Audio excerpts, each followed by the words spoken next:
Hello everyone. Today we talk about how to fix the app of AccuWeather. Here we go to settings.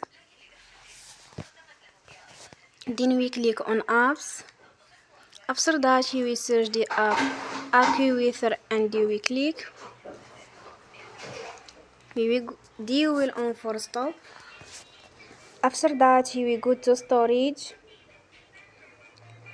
Then we click on the clear cache.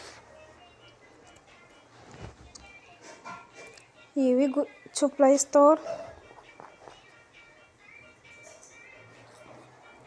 And you will update your app. Don't forget to support us by like and subscribe.